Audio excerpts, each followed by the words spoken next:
Okay, I am calling this meeting to order. Welcome, everyone. Today is May 22nd. This is a regular meeting of the Board of Directors of the West Basin Municipal Water District. And so with that, I will go ahead and determine if we have a quorum. We have to do that. Director Don Deere. Here. Director Harold Williams. Here. Director Gloria Gray. Director Desi Alvarez. Here. President Scott Houston. Here. Okay, with that, we will go ahead and do the Pledge of Allegiance. If everyone will please stand, and I actually invite Councilmember Hicks. Would you lead us in the pledge? City Carson. Write it over your heart. Ready, begin. I pledge allegiance to the flag of the United States of America, to the republic for which it stands, one nation, God, indivisible, with liberty and justice. Okay. Let's see, public comment. Do we have anyone from the public wishing to speak? EJ? President Houston, we have not received any requests for public comment at this time. However, this is a meeting that is being held both in person and virtually. So for those that are attending virtually, if you'd like to make a public comment, please indicate so by raising your virtual hand.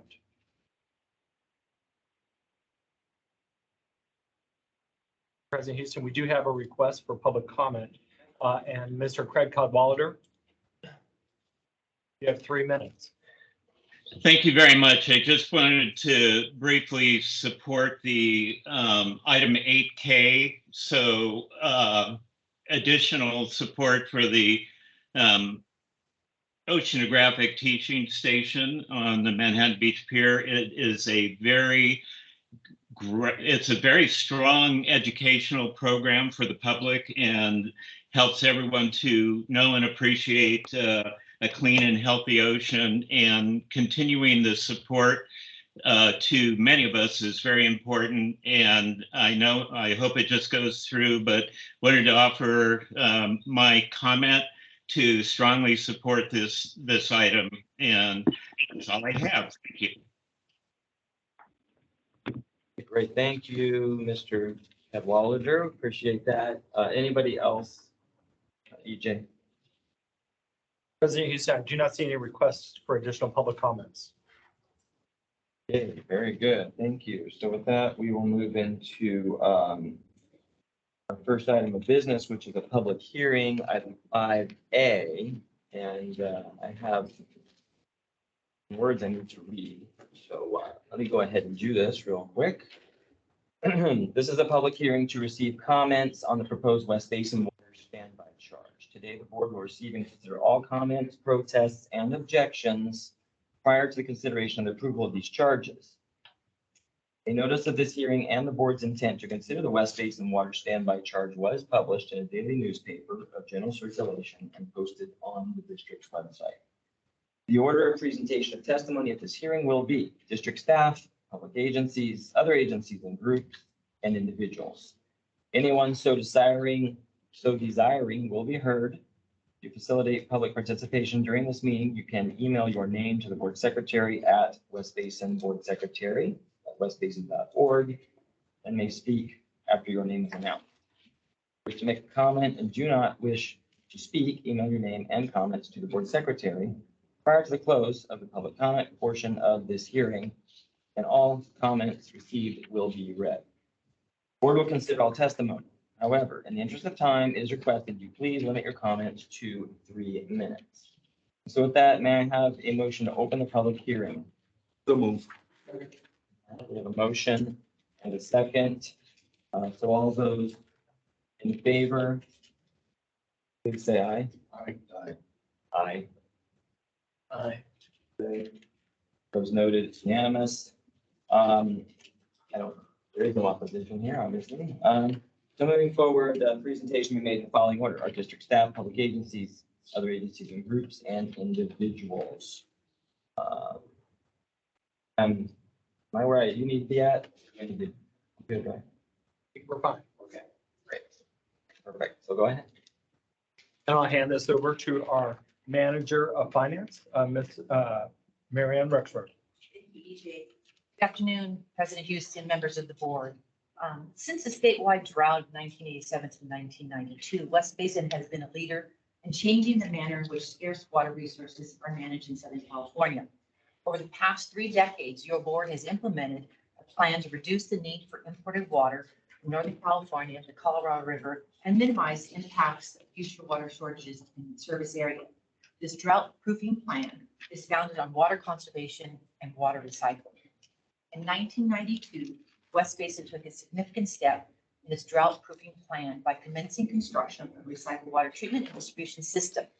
The new system was envisioned to provide a source of non-potable water completely independent of drought-sensitive imported supplies for the use in non-potable applications. During times of imported water shortages, recycled water has not been subject to reduction. West Basin needed a source of annual revenue to pay the debt associated with the construction of the recycled water treatment facilities and distribution system. So the standby charge was adopted.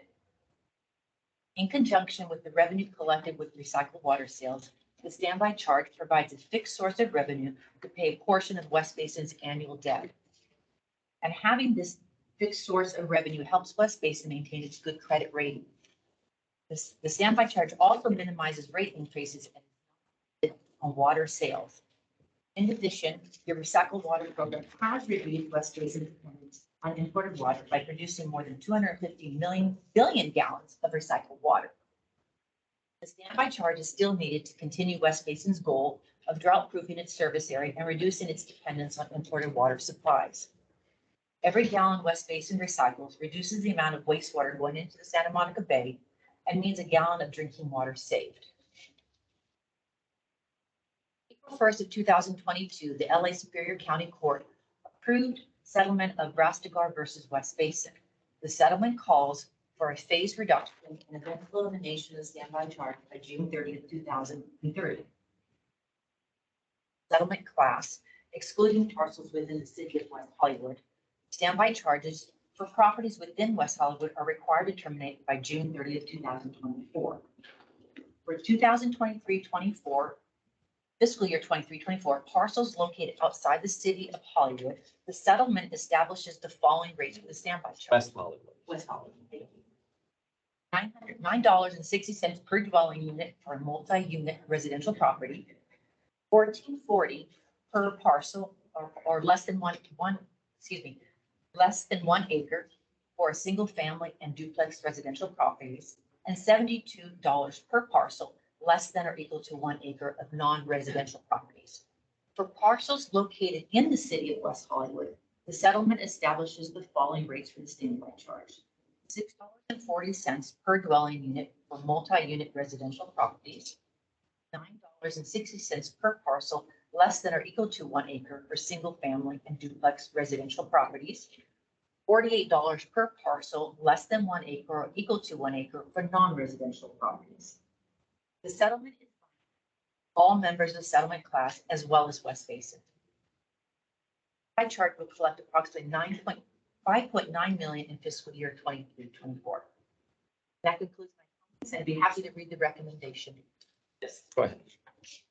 Recommendation is that the board conduct a public hearing after the conclusion of the public hearing, consider approving, adopting, and authorizing the president to sign resolution number 05231194, a resolution of the board of directors of West Basin Municipal Water District imposing the standby charge for fiscal year commencing July 1, 2023, and repealing resolution number 05-22-116. That concludes my report, and I'd be happy to answer any questions. Thank you very much. Are there any questions for our staff? Okay, none. Do we have other presentations from public agencies? Not that I'm aware of. And is there anyone wishing to address the board at this time? We received any written comments? Have received no request. None? Okay. So with that, by the way, I'll note that Director Gray has joined us. Thank you. A full complement of the board here at this time. So EJ, no one else from the public is wishing to speak on this matter. We've received no written comments. I don't think we have any other presentations. I move we close the public hearing. Have a motion. To close the second motion. Did I hear a second? Yep, okay, a second from Director Jeter. And so with that, I'll go ahead and call for a vote. Yes, thank you very much, President Houston. Director Don Deere, Yes. Director Harold Williams, Yes. Director Desi Alvarez, Yes. Director Gloria Gray. This, which item this walked in? 551, this is our fiscal year 2023-2024 standby charge, public hearing and adoption. Yes. Thank you. President Houston. Yes. All right, so with that, we are finished with that item, obviously, right? Right. Yep. Correction, you said close the public hearing. The motion should also have continued on as the general manager did. Just for the record, we did more than just close the hearing. We Yeah, we approved the adopted the new charge. resolution. Motion ten. Have all the bases covered. You ever check when you seconded the motion? Absolutely. I think we should just clarify the motion that was on the floor.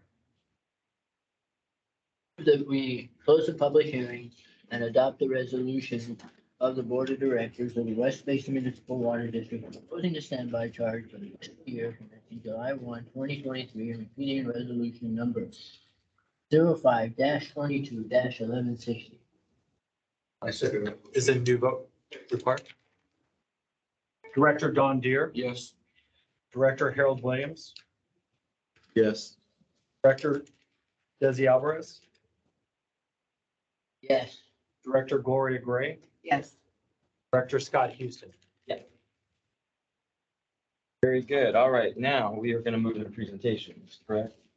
That is correct. Go with that. Okay, excellent. We have two presentations today, and the first one is a recognition of Asian American, Native Hawaiian, Pacific Islander Heritage Month. I think most of you do know that May recognizes our AAPI community. And of course, here at West Basin, we not only have a significant amount of staff from the AAPI community, but also constituents we serve across our region. And so with that, I will go ahead and just read a proclamation that we put together on behalf of the board. Whereas Asian American, Native Hawaiian, Pacific Islander Heritage Month was officially memorialized in 1992 after Congress passed legislation designating an annual observance to the month of May. And whereas Asian American, Native Hawaiian, Pacific Islander Heritage Month is commemorated in the month of May to honor the arrival of the first Japanese immigrants to the United States on May 7th, 1843, and to recognize the completion of the first transcontinental railroad on May 10th, 1869, Golden Spike Day, made possible by significant contributions from Chinese immigrants. And whereas Asian American, Native Hawaiian, Pacific Islander Heritage Month celebrates the historical and cultural contributions of individuals and groups of Asian, Native Hawaiian, and Pacific Islander descent, which includes cultures from East, Southeast, and South Asia, the islands of Hawaii, and the Pacific Islands of Melanesia, Micronesia, and Polynesia. And whereas Asian American, Native Hawaiian, Pacific Islander Heritage Month acknowledges the 24 million people of Asian, Native Hawaiian, and Pacific Islander descent in the United States who make up 7.3% of our total population. And whereas Asian American, Native Hawaiian, Pacific Islander Heritage Month recognizes this year's theme of, quote, advancing leaders through opportunity, encouraging local and national governments to prioritize collaboration, development, diversity, transparency, and inclusion through leadership training of Asian, Native Hawaiian, and Pacific Islander Americans. So now therefore be it proclaimed on this, the 22nd day of May, 2023, that we, the Board of Directors of West Basin Municipal Water District, hereby recognize Asian American, Native Hawaiian, Pacific Islander Heritage Month as an annual celebration of Asian, Native Hawaiian, and Pacific Islander Americans and their significant contribution to American culture and society. So what we'll do, I think later we'll do a photo with the board members, but for now, just if any of my colleagues would like to say anything, I welcome that at this time. So anyone has a comment? Go ahead. API Heritage Month. Yep. To acknowledge the resolution and acknowledge the holiday, acknowledgement of that. Thank you. Thank you very, very much. And with that, I'll note it's about 23% of our workforce here at West Basin is of API heritage. And of course, in areas, predominantly like Carson, the Palos Verdes Peninsula, parts of Torrance we serve, and of course, even on the west side communities. We obviously have a number of AAPI folks who live and work in our region. And so I'm grateful to acknowledge them and the contributions of the AAPI community for the country. All right, so with that, I will go ahead and move to the next presentation, which is Veolia annual report presentation. Thank you very much, President Houston. This item is our Veolia annual report presentation. And here we have Linda Martinez, the project manager from Veolia for this presentation. Thank you. The director, Houston, and the board. So we're going to start with our presentation for 2022. I'll go through and then introduce our West Region President, Larry. So first of all, we go to the next slide, please. So I'll be covering significant events of 2022, production highlights, process optimization, department accomplishments, areas of opportunities, commitment to support and achieve your goals and objectives, and then we'll move on to the remobilization with Larry will take over. Okay, so some of the challenges we experienced during 2022 was just managing after the Hyperion 2 were upset. We'll highlight a couple of items on that agenda: increased maintenance activities, managing chemical dosing, some CIP projects that Veolia supported the West Basin project, and barrier production, highlight just when we resumed in January 6th of 2022.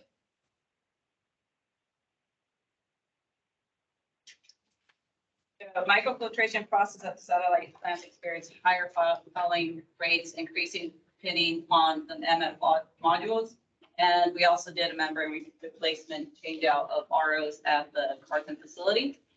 As you can see, with the higher fouling rates due to the Hyperion overflow, just the water quality standards that we received, you can see how much pinning was required since then. From 21 to 22, they increased by 40%, and then 22 to 23, we had an additional 30% increase. So this is one of the challenges we've been working through since then.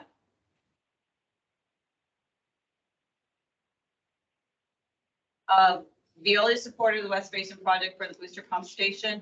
This will allow us to send equal flow and the converted filters to full maximum capacity. So we've been supporting that project with assisting of the engineering department. And that's still ongoing. We're expecting to start commissioning probably the end of June. So that's our target date for those. So I mentioned earlier that barrier production was resumed in January 6th of 2022. So with still a little water quality issues throughout the year, but we did see a significant improvement during the fourth quarter, where we actually started ramping up barrier a little bit higher. We actually finished the year at target of 10.5 MGD. We did, just to note, we did decrease that slightly at the beginning of this year, Q1, just due to some water quality issues, but I'm pleased to announce that we should be ramping back up close to 10. So it's a good.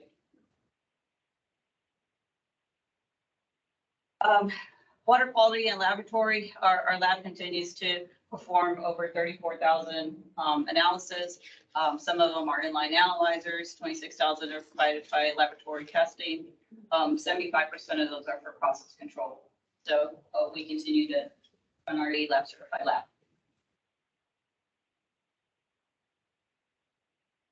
So some 2022 key performance indicators, environmental compliance, excellent compliance record. We're at 97.96%. We're still striving for that 100 mark, so we'll continue to work on that. 90% of the lab tests are completed in-house. Operator development, we have now a total of 4 grade 5 operators, operators, and 2 operators with advanced water treatment certificates. I hold one of them, and one of the lead operators holds the other.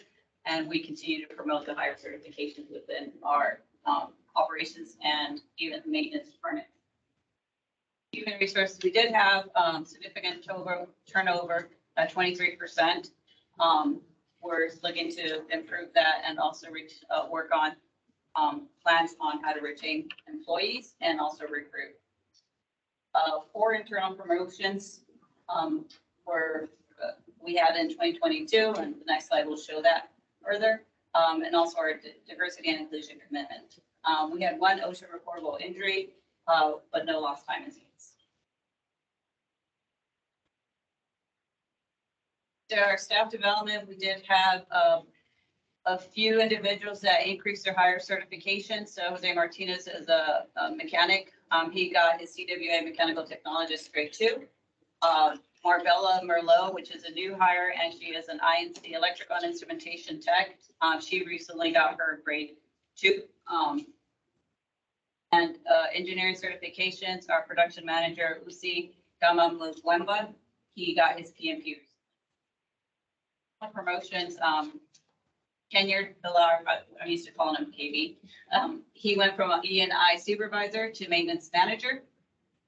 Reggie Gabriel, who was an O&M tech 3, got promoted to maintenance supervisor. Jose Martinez went from an O&M tech 1 to an O&M tech 2 position. Elton Liu went from OIT and to his wastewater operator grade 2. Also to note that we did promote our operations supervisor to operations manager and CPO. That's so missed in, but that was at the beginning of this year. So you'll probably hear about it next year as well.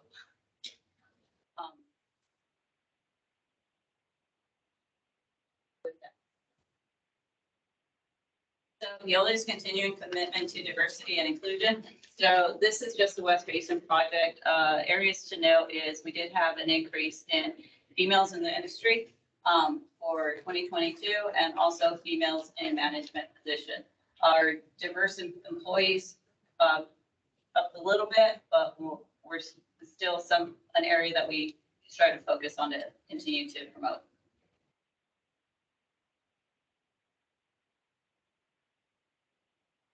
Our areas of opportunity is utilize Veolia's expertise in optimizing processes and improve overall water quality to our customers. Leverage Veolia's asset management for continuous improvements and equipment for criticality and optimize rehab and replacement equipment. Utilize Veolia's energy expertise to implement energy optimization plans to increase renewable energies and supply to reduce the cost. And lastly, implement remobilization initiatives identified in the different work streams that were recommended through our remobilization efforts. Which leads me to the next part of our presentation. With that, I'd like to introduce our West Region President, Larry Cook, who's going to speak on our remobilization and what we accomplished so far.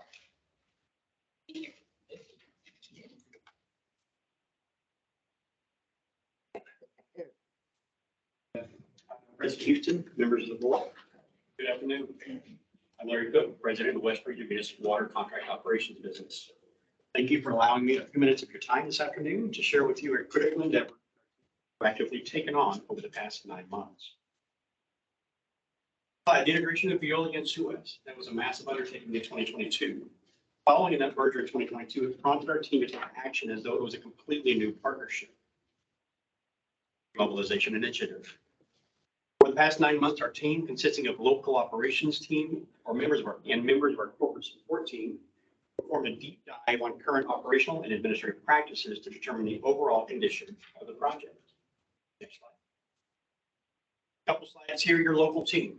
These are your local staff members, 14 in total, who were integrally involved with the remobilization project, with several others assisting peripheral with data collection, document review, operational practice verification, etc. In addition to the local team, we did bring in a number of corporate staff members to assist with this remobilization effort as well. I won't take the time to name each individual in their respective positions and location, but I believe it's critical to see just how far-reaching the support came from. One corporate staff members assisted in person, remotely, and oftentimes both. Countless hours were dedicated to ensuring their local staff received the integral support they needed to perform a thorough assessment of operations. One item to note on this particular slide is Dr. Andrew Mai. He'll be relocating from New Jersey to join the local team on a permanent basis, an absolutely brilliant individual who has already made an impact on the operations. Mobilization consists of two phases. Initially meet to discuss a setup of the project, determine the critical work streams that need to be assessed. Work stream leads are identified based on their specific expertise, and support staff are chosen from the local and corporate teams. Kickoff occurs with the workstream leads and their teams, where contract review takes place and the teams begin to build their mobilization task list. Recurring meetings are scheduled to assess the overall progress and identify any additional support that may be needed. During phase two, as tasks are completed, workstream involvement does begin to decrease. Transition of deliverables from mobilization team to the operation teams occurs. Closure of phase two tasks increases as the remobilization project begins to wind down. The deliverable summary provided to the client following substantial completion of the project, with revisions reviewed based upon the client's comments. Just to reiterate, this did start in August of 2022, and that project still continues today. Next slide. There's a number of work streams that can be utilized in this move. The teams did identify 9 specific work streams that we felt were most critical for West Basin. Those were identified as SOPs and O&M manuals, maintenance and asset management program, water quality and environmental compliance, environmental health, safety and security, digitization, chemical optimization, energy optimization in solutions, process optimization, and workforce development. 9 different work streams, and all the time that took involved with all 9 of those, it took too much time to go through highlights of every single work stream. So we chose the 5 work streams that we felt like had the biggest impact on the operations to share with you. Work stream number 1, SOP deployment manuals. The impact on operations: standardizes reference materials for all operational equipment, increases responsiveness for staff, and improves the functionality of the equipment. Major successes so far in phase 1 is 85% of all SOPs have been fully implemented. We've standardized the SOPs to Veolia's format to include the latest changes to operations. All O&M manuals have been reviewed and aligned with current equipment. So what's next? 100% of all the SOPs reviewed. Ensure they're aligned with the current operations. Finish the standardization of a formal review plan for future changes and additions to the SOPs and O&M manuals for the current operations. Next slide. Maintenance and asset management program. The impact on operations and improved integration of asset management principles with operations and maintenance to support the balance of performance, risk, and investment. Major successes include assessment of current asset management program components, working status, and identification of areas for improvement. Review of present maintenance management practices and capture of opportunities for further development. Completed maintenance day in the life of exercise carried out by West Region Asset Management coordination with the site maintenance team. On-site workshops to coordinate and align on asset management best practices with regional support staff. And to complete the field review and determination of key operational assets for coverage under added predictive maintenance monitoring program. What's next is still the asset register. Plant, process, system hierarchy development, and asset type standardization to align with Veolia asset management resources. Criticality analysis. Workflow development for application to the site facilities. Setup of analysis tool. Training of site staff for local ownership. Predictive maintenance program establishment for vibration analysis and all analysis of key assets across all facilities to support reliability. Condition assessment integration, standardized assessment, grading process, and condition data management. Maintenance management, implementation of mobile work management and enhancement of planning scheduling practices. And finally, inventory management, improve the organization of warehouse areas and complete cataloging of spares data to facilitate the CMMS workflows. Next slide. Digitization. Impact on operations for this particular work stream, enhance the efficiency with data-driven, real-time optimization capabilities. Major successes to date, full assessment of current chemical management workflow processes and invoicing. This was historically a very slow and laborious process with a lot of hands involved with this particular one. Development of hot WIMS form for chemical deliveries and other manual input requirements, and the addition of sludge tracking into the hot WIMS database. What's next is finalization of the chem tracker process, monitor all sensors and associated data, repair, replace as soon as possible as identified. And a safety stock plan for routine sensors, and improve hot WIMS and SCADA connectivity. One additional one that's not on this slide I want to add is the ChemSys program implementation for further digital implementation of the chemical tracker manuals. Stream 7, energy optimization solutions. This one was done in coordination with our FBS, our Facilities, Buildings and Services business unit as well. The impact on operations is substantial energy cost reduction, significant greenhouse gas reduction, and improved on-site resilience for operations. Major successes to date include conducted a comprehensive energy analysis and created baseline energy and carbon footprint profiles for all the sites, the main every single site plus the 3 satellite facilities. Conducted a utility interconnection study for renewable energy and storage integration, and provided preliminary economic analysis for energy conservation measures or ECMs. So what's next is engage Veolia in the implementation to secure beneficial funding, grants, tax credits. Further due diligence on each energy conservation measure which you present to West Basin for approval, and then proceed with the implementation and continuous monitoring for the energy conservation measures. And this one's near and dear to our heart, and that's workforce development. With the status of the silver tsunami that's impacting a lot of the operations in this industry, we realize there is a dire need to continue to promote what we do, reach out to not just the youth, but those who have graduated from high school, didn't go to college, but have entered the workforce, may have families they need to take care of. Personal for me, because I didn't enter this industry until I was 29 years old. I had a family to take care of. For me and my family, it's stable. And so this one we really want to concentrate on. So let's spend a little time on this one. So the impact on operations is to create a pipeline of current and future operations personnel and increase industry exposure for youth up to date. Major successes held to date. Internal meeting held with West Basin GM, AGM, and Veolia to report out on workforce development activities. Hosted an introductory meeting with West Basin GM and Unite LA, which is an LA County nonprofit. Outreach to the Da Vinci Academy for facility tours, the Veolia Academy curriculum opportunity. Third panel discussion with Unite LA and Advances Clean Tech Academy. With Unite LA via letter of intent for support for summer interns. What's next? Continue to develop the hands-on training curriculum at West Basin for advanced water treatment operations in partnership with Veolia Academy. Coordinate discussion with West Basin staff to host an LA area job fair at West Basin. Currently getting ready to hold a Bay Area Indeed recruitment fair at our facility in Burlingame, California. We want to see how that goes. If it goes very well, we'd like to discuss with West Basin replicating that model at the West Basin facility, well, in conjunction with Veolia.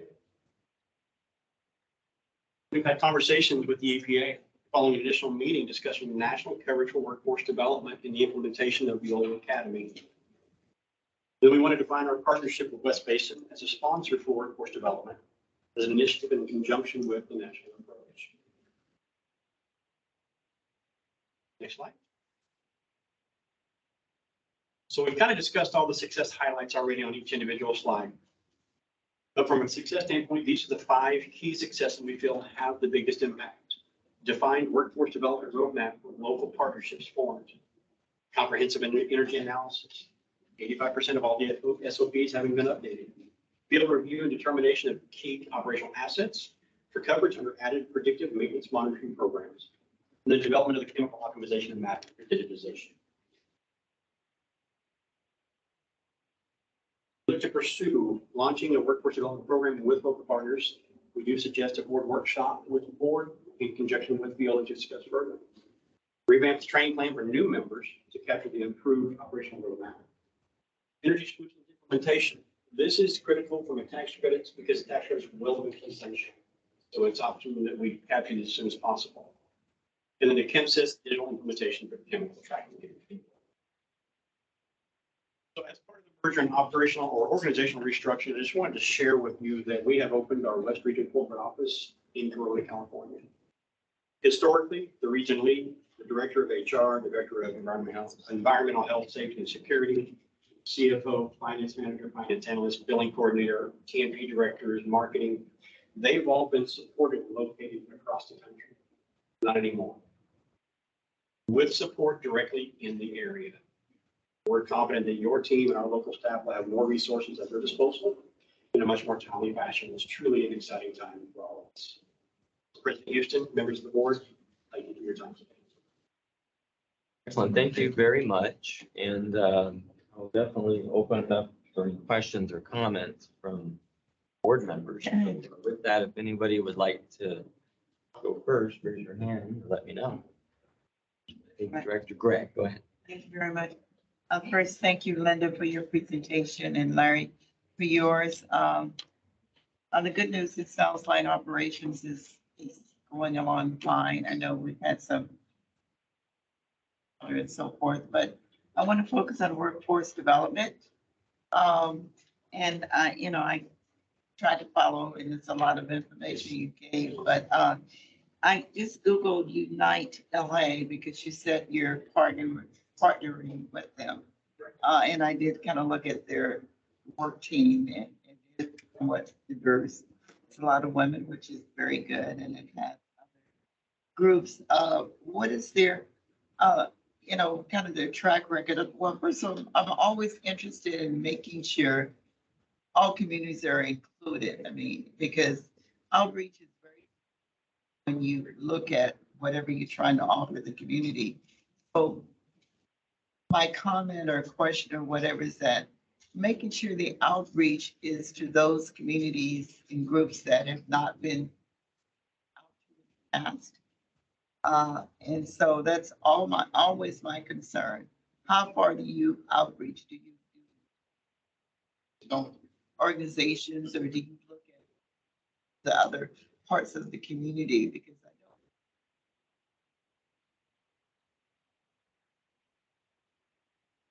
don't do as much outreach as you can, as far as you can, to look at those areas that don't normally have the information to be a part of whatever career path you're trying to develop. And I would like to, in the future, kind of talk about that to see if you can explore that.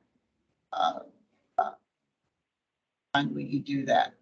George, great. We'd love to have a conversation. Obviously, each one of you board members, you're involved with your local communities. You know where the needs are. You know where the organizations are. We'd be ill-advised to not at least converse with you to find out where your needs are. What I gave you is a very brief highlight. And if you would afford me just a few minutes, I'd like to call up David Snyder. He's actually the one kind of spearheading all of this work towards development. He's made the connections. He's made the outreach. So if I may, David Snyder, I'll let you kind of expand upon that question. All right. Absolutely. So from a standpoint of Unite LA, it's a terrific group. It's a 503 nonprofit. It really functions in LA County's workforce development program. And while they have the tools from a standpoint of they have connections to LAUSD school system or any LA County school system. So it can be, from that, they look to develop, content with industry to them into certain industries that have job growth and opportunities. They have a particular focus on disadvantaged communities where they don't have that information.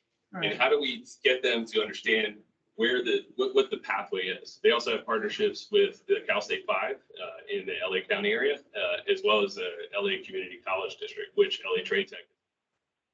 LA Trade Tech, success story for us is we've actually hired 2 people from LA Trade Tech into West Basin in our INC department. So there has been some early successes, but there's more that needs to be done. Right. And so with that, there actually was a program developed by a private partner called Avanta Solar called the Clean Tech Academy. And, I have a stream that we created a Water Tech Academy and really emulate that and utilize the tools that are available to us with the programs and the partnerships that Unite LA has already developed. I know there are some academies that are popping up that are focused on water. So your efforts in terms of workforce development, is it impacted the curriculum or you're just doing outreach in terms of improvement? Well, we've done the outreach just to seed the program and, really tacking on to an existing program that's been developed, called the Clean Tech Academy. But ultimately, it needs further development and needs partnerships and needs involvement, just not from Veolia, but of all water Right. companies, of public agencies. Sure, water, and I said this to some folks in LA looking at all this water reuse transformation. The people that will be operating these plants are in high school today. Right. By the time we realize that. And there's a different form of operation that's going to have to take place. We're going to need advanced water treatment certification. You take regular operators that have grade 5s and so forth and worked in a wastewater treatment plant, they come to West Basin, they say, what is this? So, and when we look at the future, I mean, these folks, I participated in a panel with Unite LA with 70 students in their first cohort, and I've had follow-up from 3 of those students via LinkedIn, and they're very interested in this environmental space. They just need the guidance to say, what do I have to do to follow these footsteps? If I want to be an operator, if I want to be, a maintenance person and certified, if I want to do an INC, if I want to be an engineer, all these things need some guidance. They need some mentorship. They need the industry to help the Unite LA, which is really more or less a fundamental program of workforce development, but they need the industry partnerships to say, this is water. Comment if you would. Mentorship is very important. Mentor these kids because they really don't know what to do. Do you have the religious component, the church outreach? Is that part of non-traditional ways to bring these young people into the industry? And these are just comments for you guys to consider. Disadvantaged communities, that's what it's all about. I mean, there's the faith-based organizations, if you will, that I know do connect with some of these nonprofit organizations. I don't know, the model that Unite LA, I'm sure it's a great model, but I just want to offer those kinds of comments.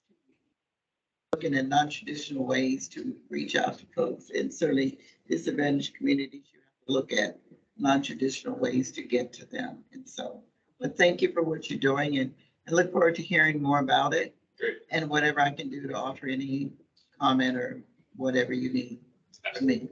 Thank you so much. Thank you. Thank you, Director Gray. Anyone else? Questions, comments? Comment, Director Williams, go ahead. Thank you.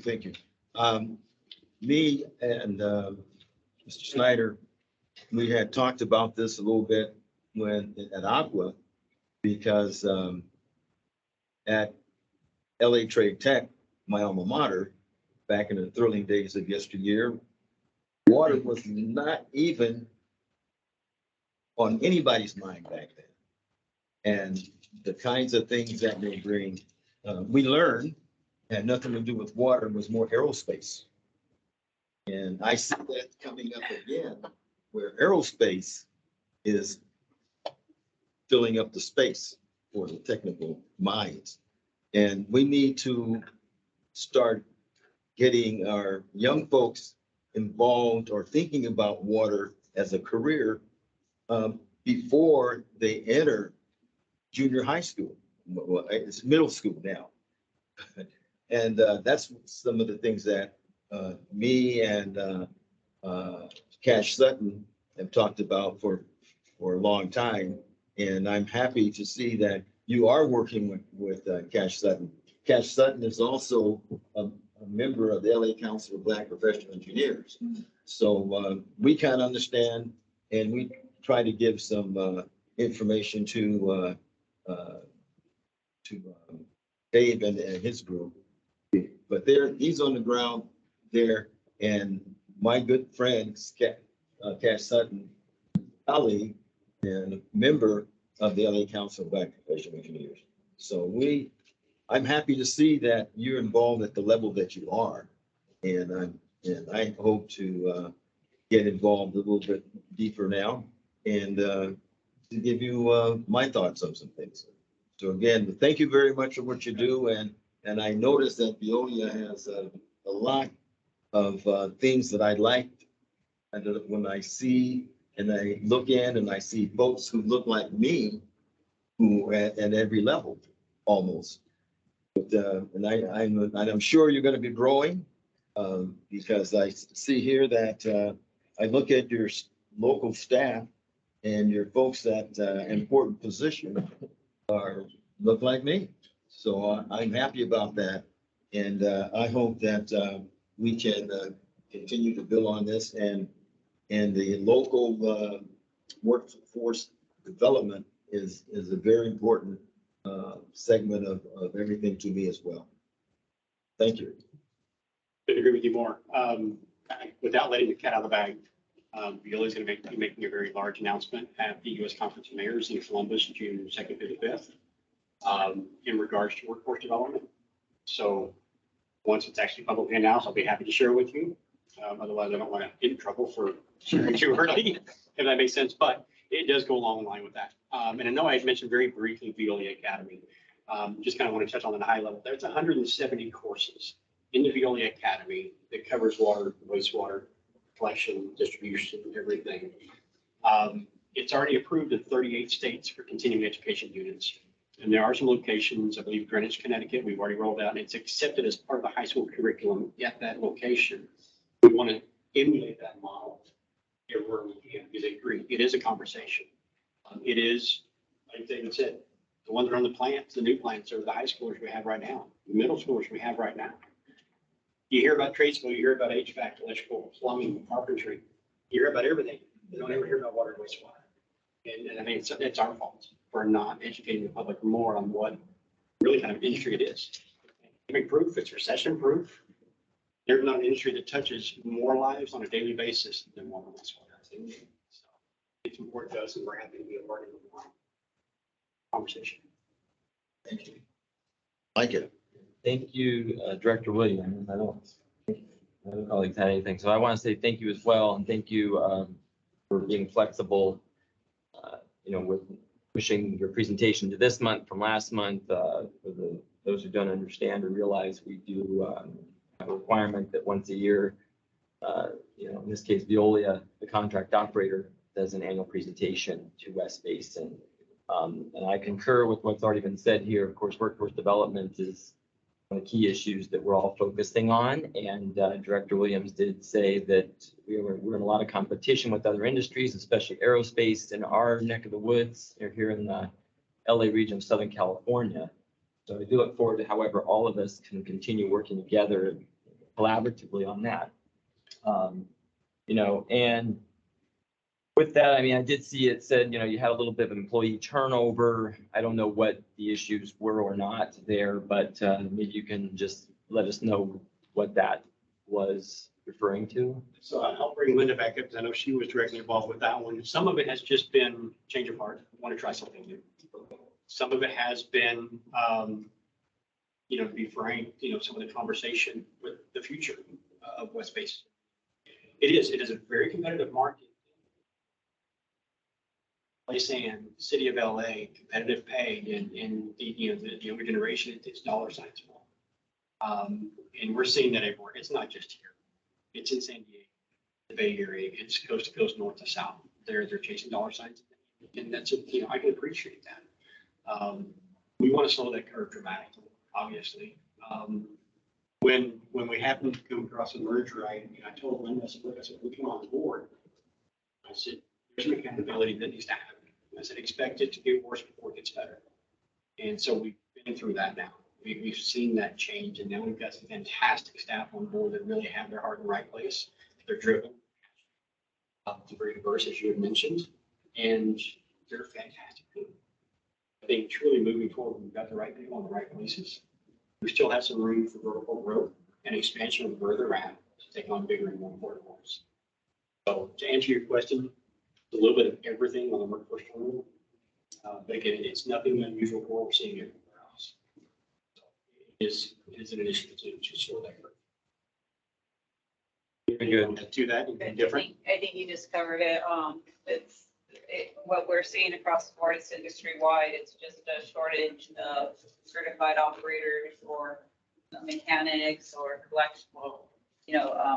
Lab's been pretty steady, but that trade, that's what we're seeing. You talked about the civil tsunami. Well, municipalities are now hiring at a higher rate than it was before. Before it was like a opening here and there. So that's enticing a lot of employees to look and see what else is out there. So it is, Veolia becoming an employer of choice. That's what we're striving for, and making sure that, it's the right fit for them and as well as the right fit for us. So it's a two-way street. So that's what we're really promoting. We're talking about like a shift in culture, and it's like, folks that want to be there and care about what they do day in and day out. That's what we're building at ECL and the satellites. Like I said, we have a really good team. Each one of them, like I can speak on it. They all have their strengths, and we work to develop them, identify what, some areas of improvements are, and work to develop them. So we talked about workforce development, but it's also within the company as well, like the existing staff. Promoting Veolia Academy and through our mechanics and our operators, and they're now striving for higher certifications. So we want them to better themselves, and that's kind of the atmosphere that we're building there.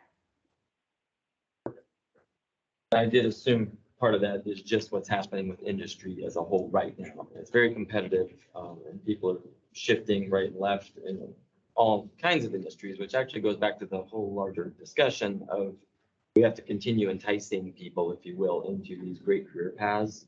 And yes, not to knock aerospace or some of the other industries. I mean, there are some wonderful areas where we need the talent, and we need to make sure we're doing a better job to let people know it exists. These are opportunities that are recession proof, so on and so forth. So thank you for all the updates. We really do appreciate it.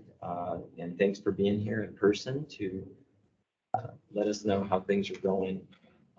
So with that, we'll move on to the next portion.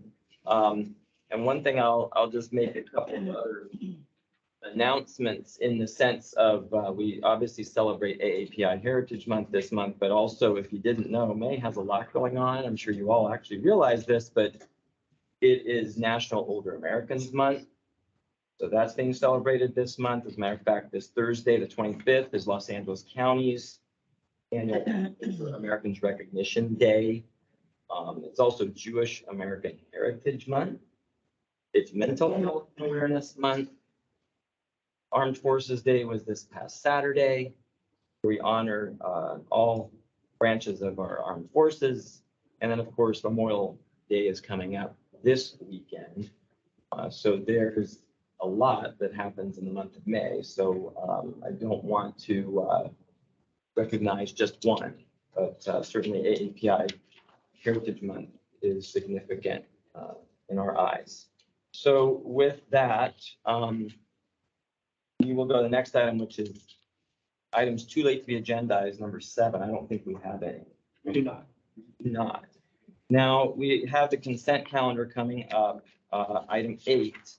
I do acknowledge that we have a guest speaker on item 8M, as in Mary, so I'm going to go ahead and make sure we'll pull that item.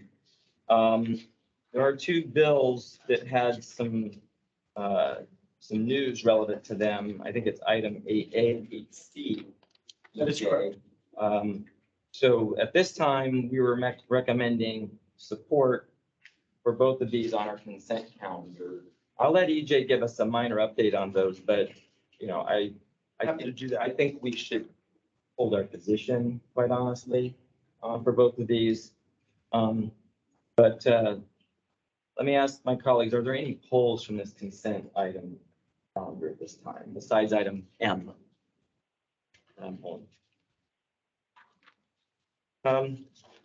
With that, EJ, do you want, I mean, you can go ahead and acknowledge what's going on with item 8A and 8C. I'll be very brief. May 19th was the last day for fiscal committees to hear and report legislation out of those committees and onto the floor. 2 of our bills, item 8A, which is Senate Bill 23 by Senator Caballero. This is related to the water supply and flood risk reduction projects, and expedited permitting was held on the suspense file and did not move forward, as did item 8C, Assembly Bill 735 by Assemblymember Berman, And that bill's related to the workforce development and utility careers, something obviously that we just discussed. It's worth noting, obviously, that everybody's heard about the California state budget. We are experiencing a significant deficit. And as such, there are a lot of bills that were left on suspense this year, which is the first year of a 2-year session. So at this point, looking at our crystal ball, it doesn't look as though either of those bills will move forward, but obviously they were very much in favor of what West Basin looks for in legislation, and that's why staff made the recommendation for a support position on both bills. Okay, very good. Well, thank you. And I think we should maintain where we're at. We've vetted in our committees, and we can see if action develops on those 2 bills going forward at some point. But, all right, so I pulled item 8M as in Mary. I don't hear or see anybody else doing polls. I'll move the consent calendar. Okay, we'll move consent with the exception of 8M. Which has been pulled by the president. I'll second. All right, great. We got a motion on the floor in a second. Any further discussion? All right, for the vote, please, EJ? Be that Director John Deere, Yes. Director Gloria Gray, Yes. Director Harold Williams, Yes. Director Desi Alvarez, Yes, with the exception of the 8F, which I would like to be recorded as a no. over on 8F, and President Scott Houston. Yes. Thank you very much. So we have passed that. We are going to now go to item 8M as in Mary. This is the award of a, let me read it properly here. The staff recommends that the board authorize. Oops, wrong one. Staff recommends the board authorize the acting general manager to enter into a conservation partnership agreement with the South Bay Cities Council of Government to support West Basin's programs under the direction of staff from July 1st, 2023 through June 30th, 2024, for an amount not to exceed $169,950. And I'll go ahead and actually, I know we do have a member of the public who would like to speak on this item, which actually I'd like to go ahead and give Mr. Hicks the floor first, if that's okay. And so with that, we have Councilmember Cedric Hicks from the great city of Carson, who's here today representing the South Bay Cities Council of Government, where he serves as the first vice chair, and I understand, I believe, will be the future chair. July 1st, I'll be the chair of the South Bay Cog. Hey, congratulations. All right, well, congratulations in advance. So with that, go ahead, Mr. Hicks, Councilman. Thank you. Good afternoon. My name is Cedric Hicks. I'm the first vice chair of the South Bay Cog and councilman for the city of Carson for District 3. On behalf of the South Bay Cog, I want to thank the chair and our board members for all the staff support and continued partnership that we've had together. This will be the 16th year of a very successful partnership between our 2 organizations. Our partnership allows us to deliver a comprehensive conservation message with greater outreach and working together. We have been able to help residents and businesses reduce their water waste, save water, and produce less greenhouse gases. The South Bay Cog promotes West Basin programs, and we host or attend over 100 in-person and virtual events throughout the South Bay area. We cannot do these events without our volunteer programs that educate and our residents and local advocates in conserving water. They not only promote this program, but other events that we also have in our communities. Notable are the programs, the Rain Barrel giveaway, which I know Director Williams is very keen on making sure we get those out. Water bottles, filling stations, and turf replacement. Our work with West Basin is of tremendous value to both of our organizations. South Bay Cog promotes our sustainability agenda, and for West Basin, it increases public awareness and participation in West Basin programs that benefit all of the South Bay area and communities. I also want to take this opportunity to say that our staff has let me know that they are very pleased with the work that they have done in working hand by hand with the staff here at the West Basin. And they are responsive and extremely helpful, and they are very appreciative of that.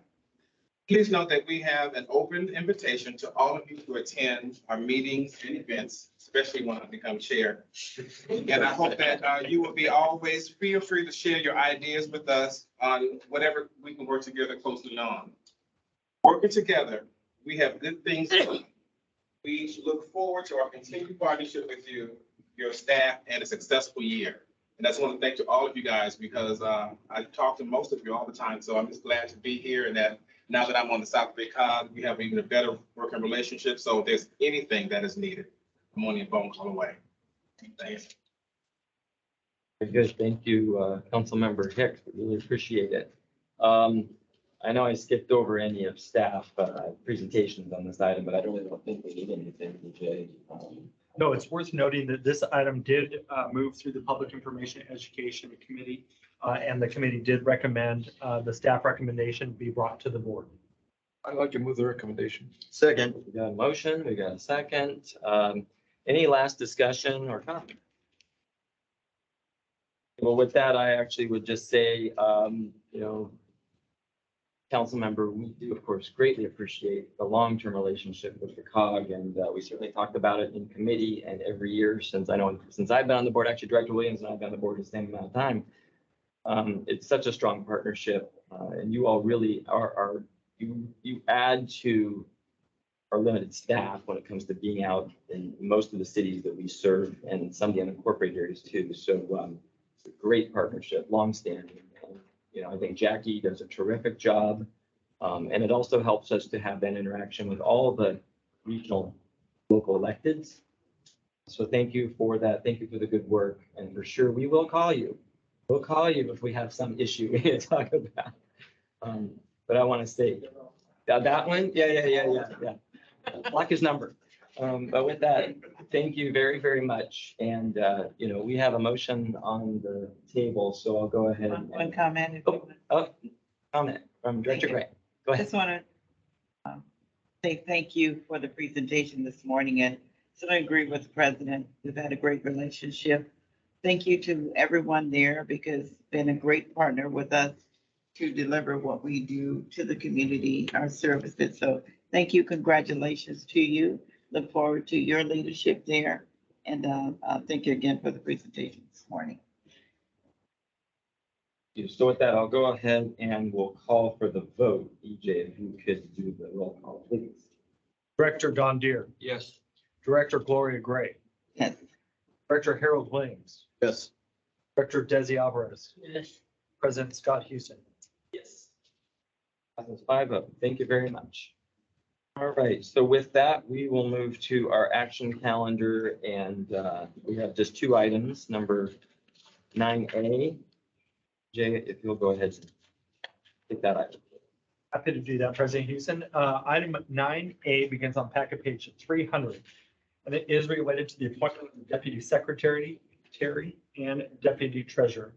As you may recall, early in the year, as the board realigns its elected positions as President, Vice President, Secretary, and Treasurer, they also appoint a Deputy Secretary as well as a Deputy Treasurer. At this time, we did not have a Deputy Secretary. Our Board Secretary, Ms.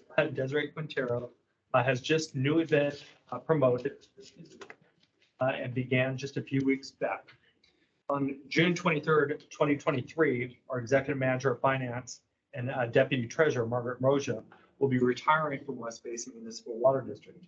To ensure adequate coverage of the Board Treasurer function, as well as the Board Secretary functions, we brought this action item to you here today. With that, staff recommends that the board approve the appointment of Desiree Quintero as Deputy Secretary and Mary Ann Rexroad as Deputy Treasurer. Excuse me, great. Move. Second. Beat me to the punch. So we have a motion, we have a second on the table. I also want to say congratulations, of course, to Desiree on becoming our board secretary. And separately, of course, this is a formality within the organization structure that we would do every year anyways, and we have changed. So with that, any other questions, comments? Congratulations to you also. All right, so I'll go ahead and call for the vote. Director Don Deere, Yes. Director Gloria Gray, Yes. Director Harold Williams, Yes. Director Desi Alvarez, Yes. President Scott Houston. Yes. Thank you. Thank you very much. Let's move on. 9B is in boy. Yes, President Houston, this item does begin on packet page 301 and is related to our fiscal year 2022, 2023 community outreach events. It's worth noting that this item was forwarded to the Board of Directors after the submission of our Finance and Administration Committee packets being completed. And therefore, it was requested that this item be brought straight to the board. President Houston has requested consideration of West Basin Municipal Water District to sponsor the Black and Mayberries Juneteenth Festival 2023 El Segundo event scheduled to be held on Monday, June 19th, 2023. President Houston would like the board to consider a $2,500 sponsorship that would grant West Basin an advertisement promoting district awareness and a district booth or table to distribute district information. As per our program, one of the three items must be provided in order for West Basin to submit and sponsor.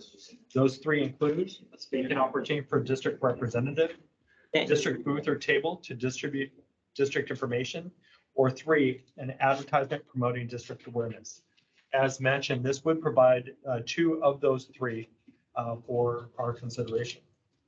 With that in mind, the recommendation is that the board consider approving a sponsorship of the Black and Mayberries Juneteenth Festival El Segundo event scheduled to be held on Monday, June 19th, 2023 in the amount of $2,500 as requested by President Houston. And this item does include on packet page 303, the application for the sponsorship, as well as beginning on packet page 305, information related to the event. I'm happy to answer any questions that you might have. Okay, very good. I just want to say that I am really personally thrilled that in the city of El Segundo, where I live, which has a reputation of over the years of not being very inclusive, that we're actually going to have a Juneteenth festival. This nonprofit group has gotten this put together, which is just incredibly, I can't believe it. I've lived in my town for over 20-some years, and they never do anything like this. And it's not even the city that's doing it. And I understand they went through a lot of hurdles to get this far. So I really am glad to bring this to the board. I hope that colleagues will support, participating in this, especially with the booth. It is going to be on Juneteenth in Recreation Park in the city of El Segundo. And apparently they're just doing everything they can to get the word out. So I really hope you all will support this, but I'm just thrilled personally that our little city, I believe, has come a long way. So anyway, that's my comments. Thank you. I comment. Yes. I'm gonna comment too. Okay, Director. You first. All right, Director Gray said it first, so she's going for Director Gray. Thank you, Mr. President, for bringing this to the board to consider. It said second annual, so I assume they had something before. I'm not sure if you would know more than I in terms of if it was the same. So, but I'm happy to support this because it is an important event in history to celebrate this particular time.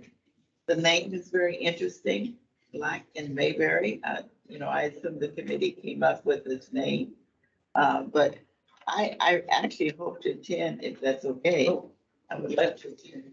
But thank you to whatever committee members that are members of your community that organized this, and I appreciate the effort, and certainly I will be supporting this item. I think you're right. It says second annual. I think they might have done something really small last year, very minor, nothing like this. Nothing like that. Nothing like this. This is their first festival in the park. Right. So, yes. So thank you. Oh, and the reason it's called Black and Mayberry, so El Segundo has long been known as Mayberry by the Sea. I mean, we are considered this little Mayberry town, which in some ways is great, and in some ways kind of, you could look at that in a different way if you want, but it's not always so great. But so that's where they got that name. So it's kind of a play on some words right there too. But thank you for noting that. Director Williams. No, thank you very much. I'm happy to support this and also shocked in disbelief because I don't know if you know this or not, but I was the Public Works Director, City Engineer for West Hollywood, not West Hollywood, but Hermosa Beach. Hermosa Beach for 5 years. So the Mayberry thing I got introduced to, and I understand what that means. And to Mayberry and El Segundo and Juneteenth kind of doesn't fit, but I will be there Okay. since I'm assuming it's going to be safe. It's, oh, No, yes. just kidding. Let's all hope. But, yes, I will definitely be there and I will be voting yes on this. Thank you. Okay, good. All right. Any other comments? Okay, well, I was gonna say, I think there is actually a short movie, like a mini documentary they made called Black in Mayberry. And so the gal who's leading this charge, Tanya, she was instrumental in doing that. But all this really came out of the George Floyd movement and a lot of the issues, protests that were happening, but turn around, this very small group has gained a lot of traction in the city of El Segundo. And again, I'm really amazed at how far they've come and they've really pushed our city, hard, including our city council, with a lot of fits and starts. So again, I'm so thrilled they're doing this. It's going to be a festival. If we approve it, we'll have a booth there. That's my plan. And remember West Basin, I was about to say West Hollywood, West Basin, we're closed on Juneteenth. We honor Juneteenth as a holiday here at West Basin. So I think hopefully those who can attend are available to come down and please do a stop by in our city. By the way, the young lady who's pushing this, who was instrumental in getting it done, she gave a few words at the PV Democratic Club meeting yesterday. That's what I understood. They're making a lot of headway She spoke about in our that. South Bay. Oh, Very good. Well, with that, seeing no further comments or questions, I'll go ahead and call for the question and the vote. So go ahead, EJ. Director Don Deere, Yes. Director Gloria Gray, yes. Director Harold Williams, Yes. Director Desi Alvarez, Yes. President Scott Houston. Yes. All right. So with that, this meeting will now fly by for the most part. So information calendar, we have no items under that. Correct. Receive and file items 11, 1 through 12. I welcome a motion to just. I move that we receive and file all the items. Motion is there a second? Seconded by Deere. Okay, so any questions, comments? All right, with that, we'll go ahead and take a vote. Director Don Deere, Yes. Director Gloria Gray, Yes. Director Harold Williams, Yes. Director Desi Alvarez, Yes. President Scott Houston. Yes. Okay, general manager's activities report, item 12. Yes, Mr. President, I'll be brief and I do have materials to email out to everybody, but I did want to note that on May 5th, West Basin did host our water issues forum at the Edward C. Little Water Recycling Facility. I know West Basin and our service area are extremely busy, but it was great to see an excellent turnout for that event. On May 17th, also our public information education staff, as well as our manager, water policy and resource development, did host our H2O class, the politics of flowing water. It was great to see people participating. We received questions both in person as well as virtually.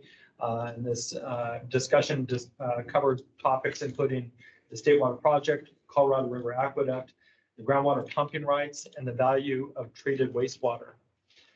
Moving forward, from our finance department, it's worth noting that this Wednesday on May 24th at 2 p.m., staff will hold its fourth board workshop to present the proposed fiscal year 2023-2024 operating budget. I obviously know our board of directors are aware of that meeting, but I say that for the benefit and value of those who are tracking us virtually. For those who would like to attend, Obviously, as we do with all of our meetings, this meeting will be held both in person and virtually. One additional item from our finance department, on Thursday, May 11th, the district did experience an incident where one staff user's email was compromised.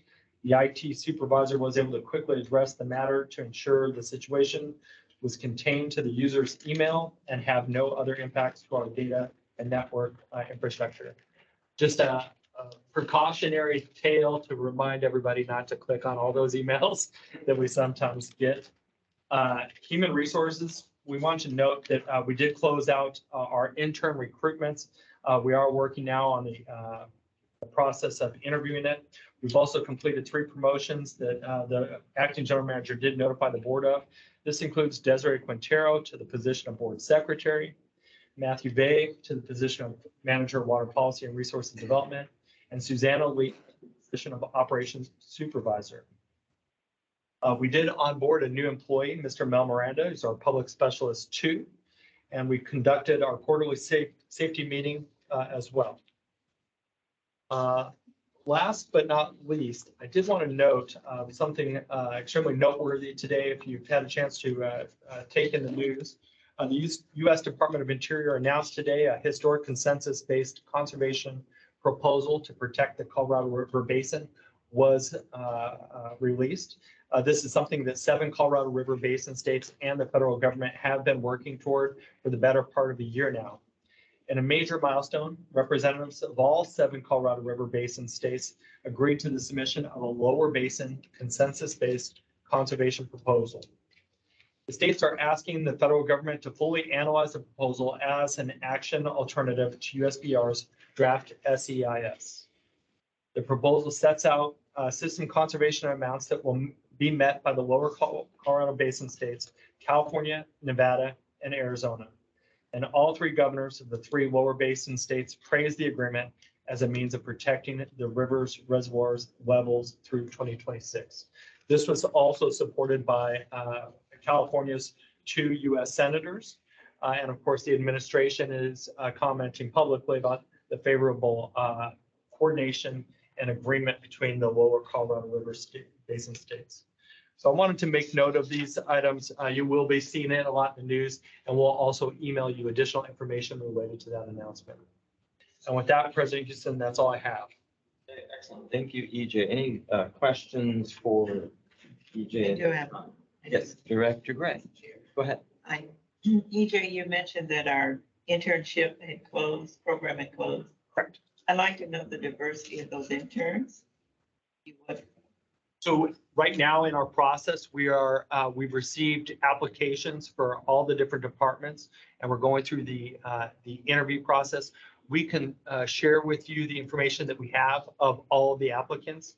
It's worth noting that all of the applicants that met the minimal requirement of a resume and a cover letter will be interviewed by the panels for each of the groups. And what we're doing this year to provide everybody an opportunity is we're doing group interviews.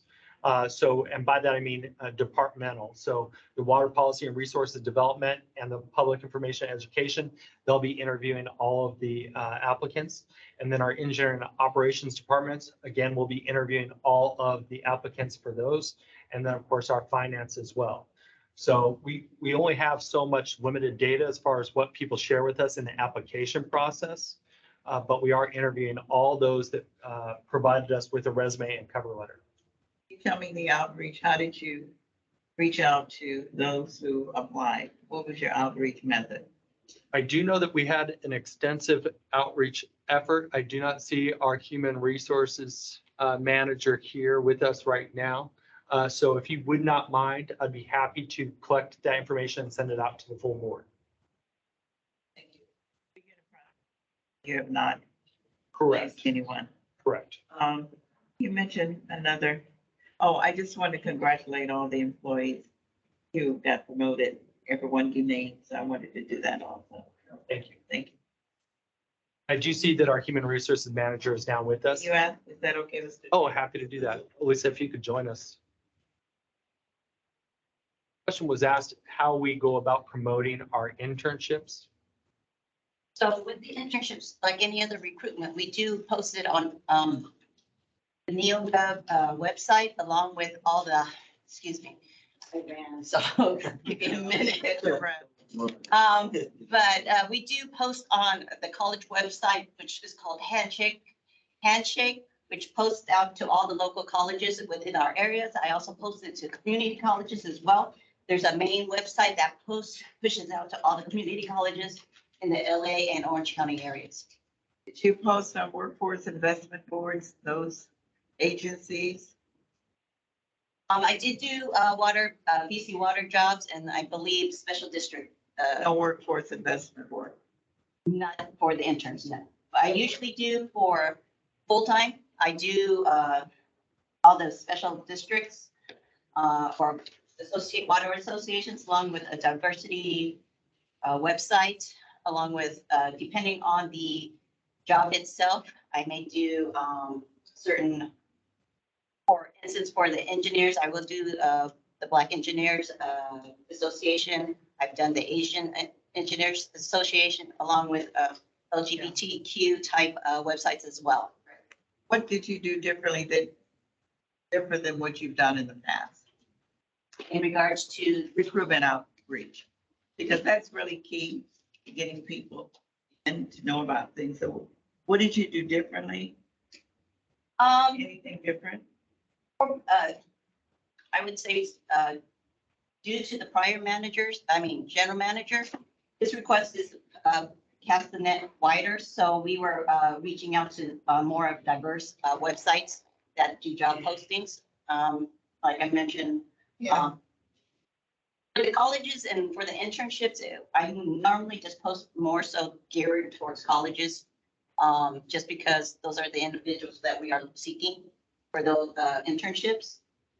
They're in college. Is that what you're looking for? Internships are usually based on college students or graduates. Always looking for better outcome in terms of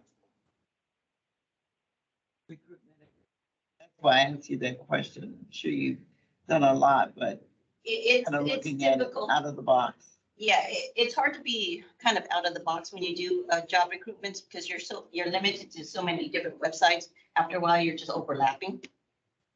And due to some of the costs, because posting one job could cost anywhere from $150 to $400. So we also have to be mindful on how much we put out as far as recruitments as well.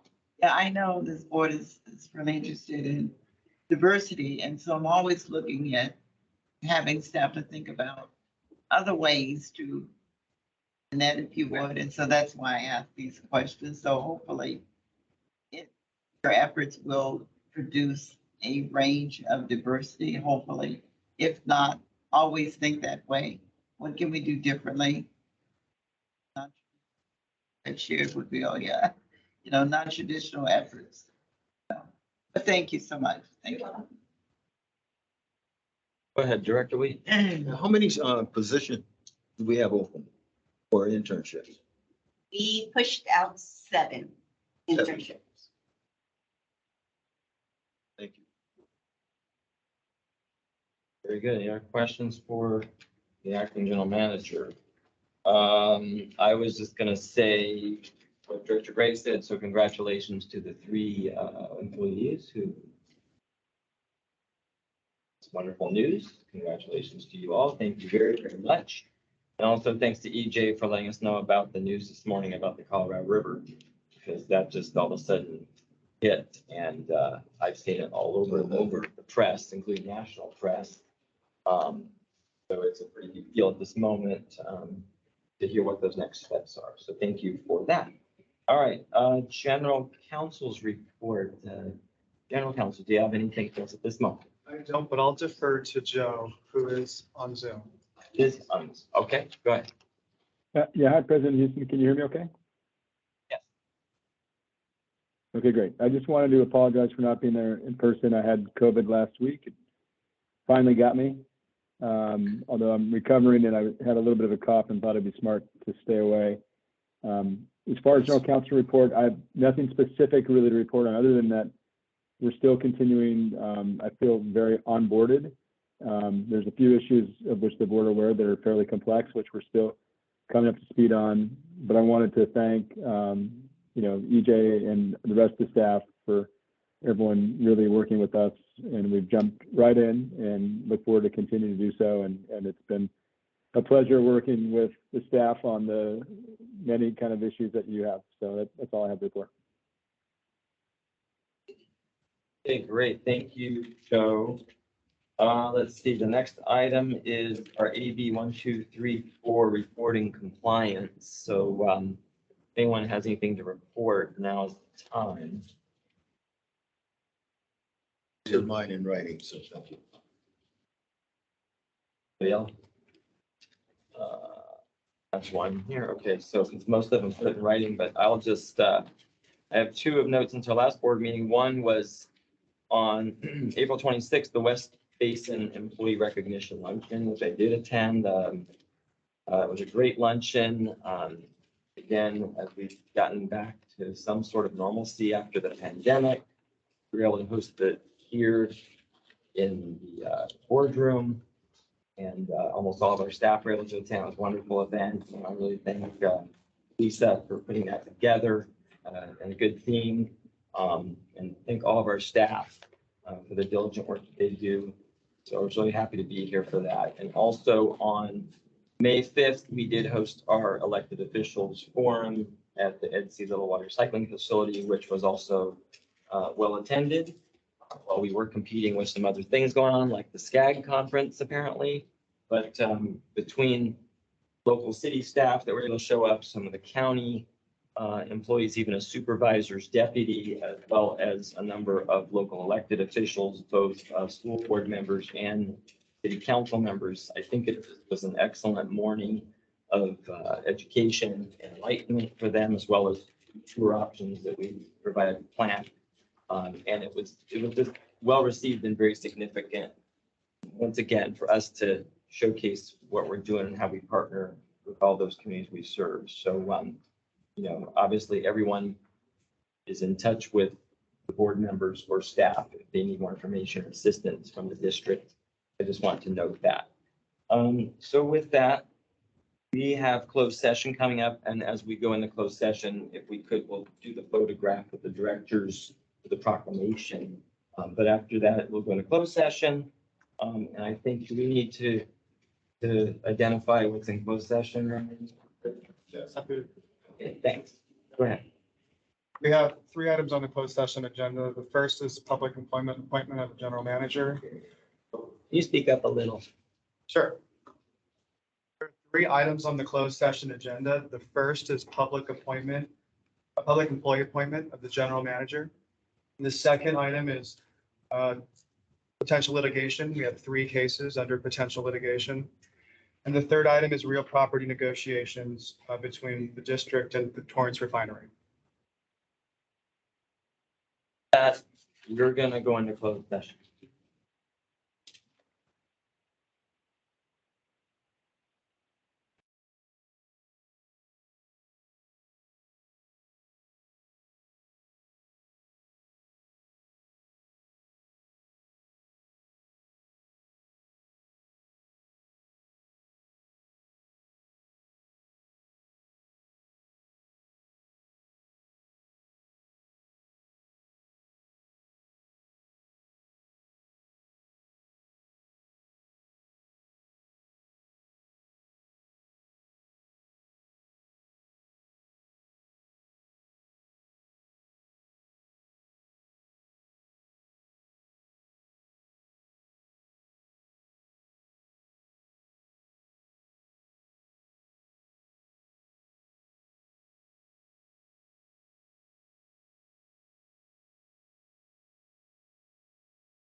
Ready, Desiree?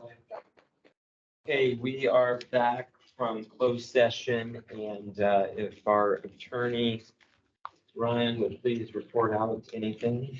Yes, thank you, President Houston. The board met in closed session to discuss the items listed on the posted agenda. We received board direction, but there is no reportable action. Great, thank you very much. All right, director's comments or future agenda items. Buddy. No, thank you. None, anything, Director Deere? I mean, Director Alvarez? None. I have nothing else to add. We do have a budget workshop this Wednesday at, I think, 2:00. 2:00 this Wednesday. So please, everybody be there, be square. This location. That'll be May 24th. And with that, we are adjourned.